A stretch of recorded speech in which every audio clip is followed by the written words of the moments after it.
आप हम व्यूअर्स को बता सकते हैं कि what is direct selling and who can be a direct seller?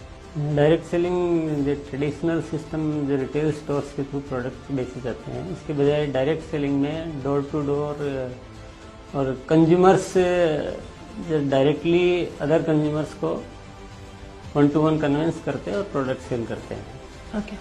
और जहाँ तक कि कौन बन सकता है, तो कोई भी अबव 18 ईयर्स का पर्सन डायरेक्ट सेलर बन सकता है, कोई भी। लेट्स ऑल्सो टॉक अबाउट जैसे कोई भी इंडस्ट्री हो, there are always benefit, there is always the challenge. Maybe you can talk to us about some of the myths और the misconceptions that exist about the direct selling industry. कुछ लोग ऐसा समझते हैं कि ये direct selling के through company जो है पैसा लोगों से कलेक्ट करती है और बाद में उसको देती नहीं है, या मनी रोटेशन वगैरह करती है, जबकि ऐसा नहीं है। डायरेक्ट सेलिंग का मतलब प्रोडक्ट बेचने का सिस्टम है, प्रोडक्ट और सर्विसेज। तो ये केवल मिथ है। डायरेक्ट सेलिंग बहुत genuine business. How many direct sellers do you have? We have near about 20 lakhs direct sellers. Why is direct selling, in your opinion, suited to India as a country? Direct selling में multiple कहेंगे कि हम ज़्यादा से ज़्यादा लोग इस काम को कर सकते हैं। इसमें लिमिटेशन नहीं है कि जैसे कोई जॉब होता है या एम्प्लॉयमेंट होता है तो एक लिमिटेशन होती है कि 1000 10,000 की वैकेंसी होती है, पर इसमें ऐसा नहीं है। इसमें कितने भी लोग हो तो इस काम को कर सकते हैं। तो हम इंडिया के एंगल से कहेंगे तो मोस्ट सुटेबल बिजनेस है ये, तो यहाँ बहुत ज़्यादा स्कोप है।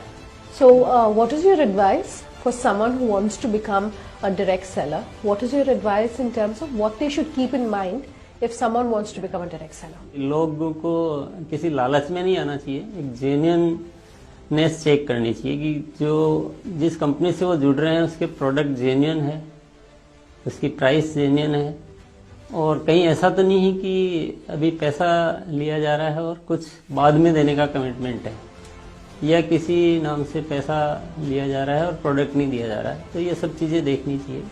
लालच में नहीं आना चाहिए कि चलो मुझे अभी पैसा दे रहा हूँ, बाद में बहुत मल्टीपल टाइम्स में मुझे रिटर्न मिलेगा। ऐसा जो प्रॉमिस करती है वो फ्रॉड होने के चांसेस रहते हैं। Let's also talk about your advice about how जो इनकम मिलती है डायरेक्ट सेलिंग से, कैन इट ऑल्सो सब्स्टिट्यूट और work hand in hand with regular income? या रेगुलर सब्स्टिट्यूट भी हो सकती है, उससे ज़्यादा भी हो सकती है, उससे एक्स्ट्रा इनकम के रूप में भी हो सकती है। वो कौन कितना करना चाहता है और कौन कितना करता है वो उस पर डिपेंड करता है। पर बहुत सारे ऐसे एग्जांपल्स है जहाँ रेगुलर इनकम से बहुत ज़्यादा इनकम भी डायरेक्ट सेलर्स लेते हैं। एम्प्लॉयमेंट नहीं है, ये कोई जॉब नहीं है, ये एक तरह से अपनी मेहनत के ऊपर डिपेंड करता है, कौन कितना कर सकता है, कितना करना चाहता है। What are the what is the nature of the industry and why is it so suited to this industry in your opinion? इसका मेन रीजन ये है कि न्यूट्रास्यूटिकल प्रोडक्ट्स जो है, जो हमारे हेल्थ के लिए हेल्पफुल रहते हैं, प्रिवेंटिव हेल्थ कह सकते हैं कि, तो इसमें 1-to-1 कन्विंस करने की ज़रूरत है। कि नया कॉन्सेप्ट है इंडिया में, जो अभी तक लोगों की हैबिट में है कि जब बीमार होने के बाद वो मेडिसिन लेते हैं। तो न्यूट्रास्यूटिकल मतलब आप बीमार नहीं हो, आपका इम्यून सिस्टम जो है वो स्ट्रॉन्ग हो, तो ये 1-to-1 कन्विंस करने की ज़रूरत है। और डायरेक्ट सेलिंग में वो प्रोडक्ट ज़्यादा सक्सेसफुल होते हैं जहाँ कन्विंसिंग की ज़रूरत हो 1-to-1, इसलिए ये न्यूट्रास्यूटिकल के लिए मोस्ट सुटेबल है ये system. Your thoughts on perhaps direct selling not being treated as a respected or respectable work or profession?